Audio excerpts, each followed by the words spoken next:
Basically, the law of assumption is that when you assume the feeling of your wish or your goal, it will happen.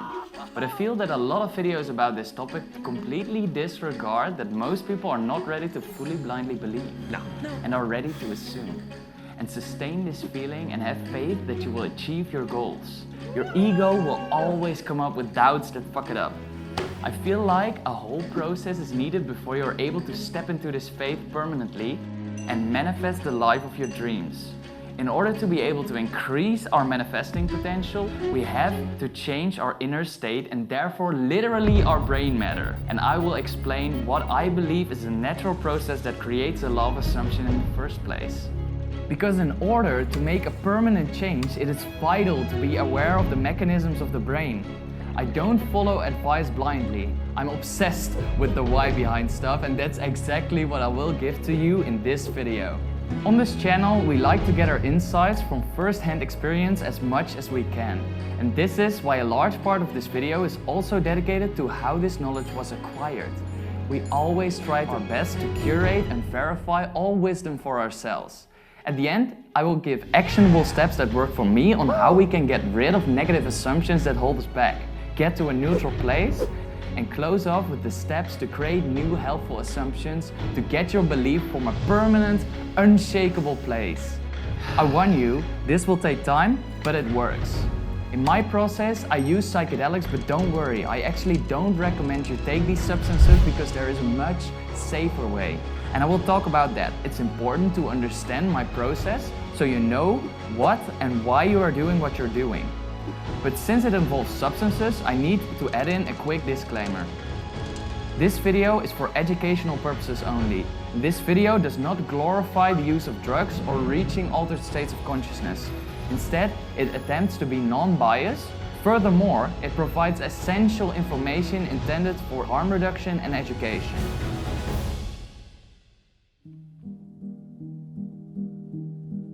You know why kids are so damn happy?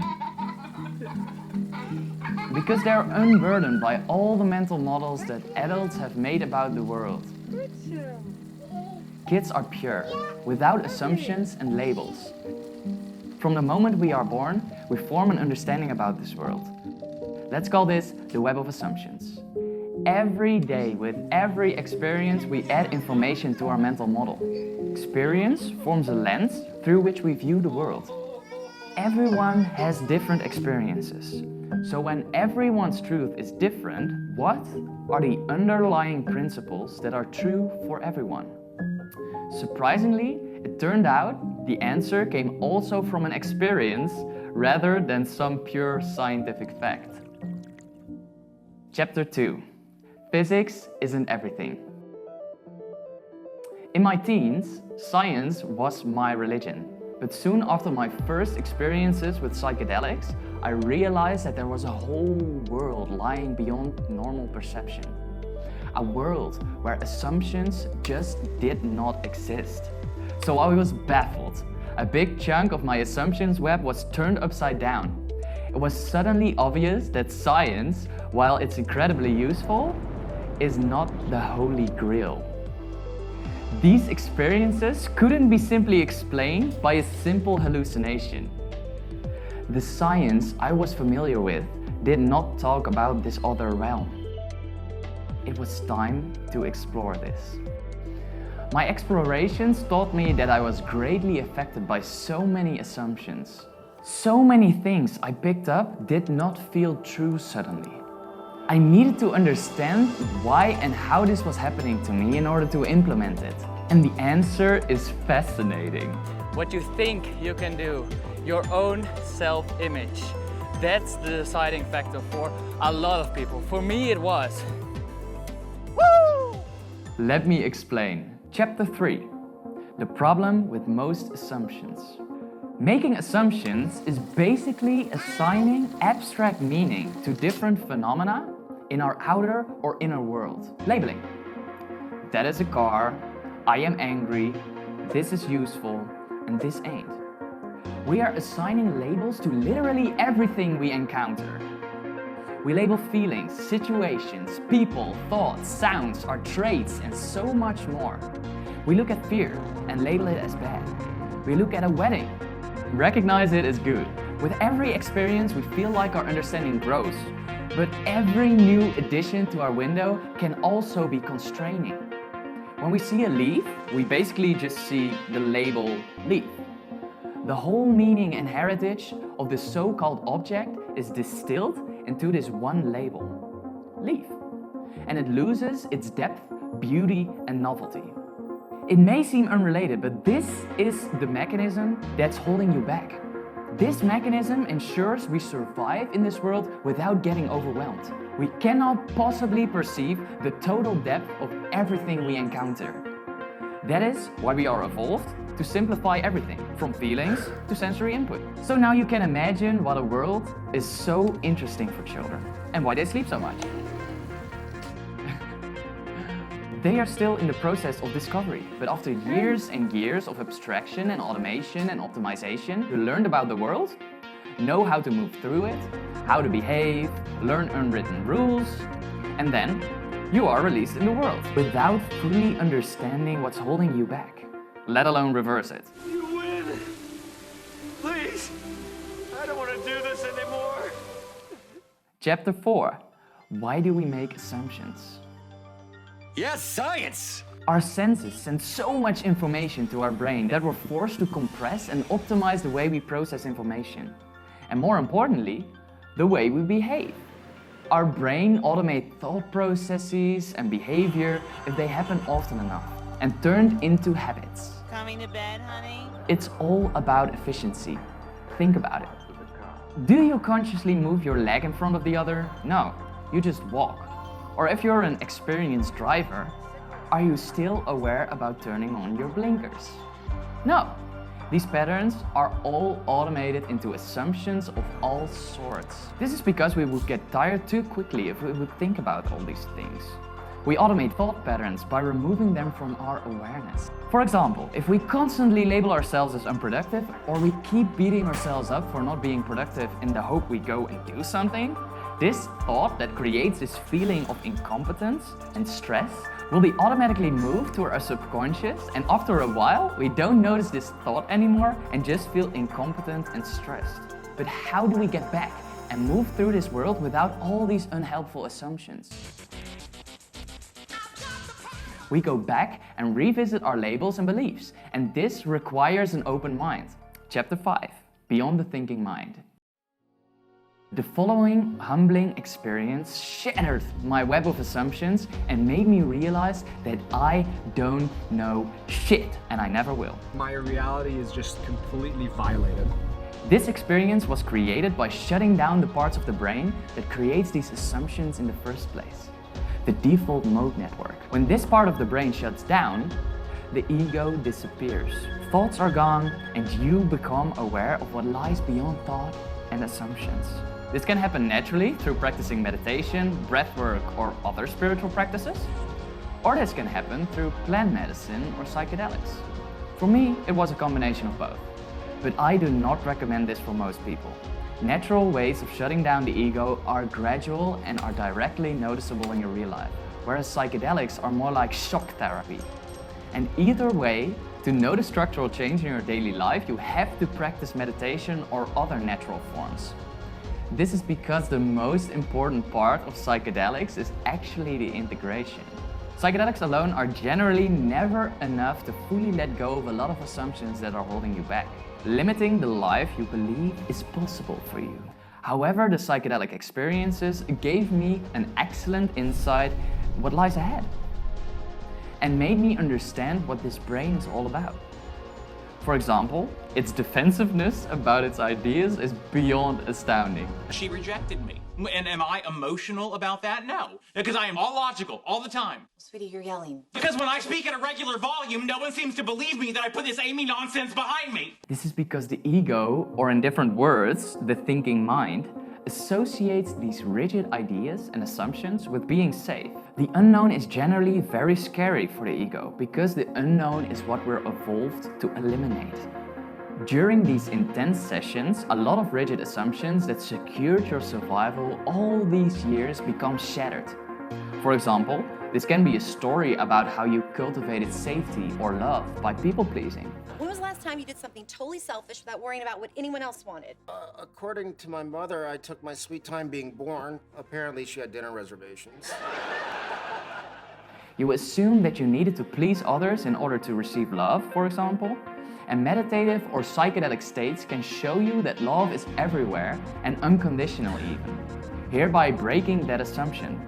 And what is even more interesting is that the elimination of assumptions by psychedelics or meditative states is backed by neuroscience. The brain becomes more interconnected in these states, which means that regions that were shielded from each other before now suddenly get the chance to talk to each other, opening up altered views of the world. The thinking mind's very fabric are assumptions and ideas. This is because the ego identifies itself with it. And when those start to fade away, the ego thinks it will die. But what dies in that moment is just all the ideas in your web of assumptions. This includes all thought and identity, but also the concept of having a body, or the ability to know language, or for that matter, know anything. As you can imagine, without surrender, this can be a hard pill to swallow. But after letting go, it became the most beautiful experience I have ever had. These new perspectives brought back novelty and made life more interesting for me. Look at this, guys. I temporarily reached a place of near zero assumptions. A clean slate. And it gave me the insight that with a great set and setting, one can work through these fears and find a place where you can accept that you're not your thinking mind. It's something that lies beyond the mind. In my high doses, I started looking through a new lens, and it came to a feeling that felt more true than any experience before. I felt a deep connection to everything around me. I looked into the eyes of Felicia, and I recognized myself in her. I did not identify anymore with Max. I identified with the whole earth. It felt like the ultimate experience of truth. The illusion of being separate was broken. This feeling was literally beyond words. Please, I want to make clear that this only happened after a deep surrender to the psychedelics and battling the ego and assumptions for years. I surrender to your will!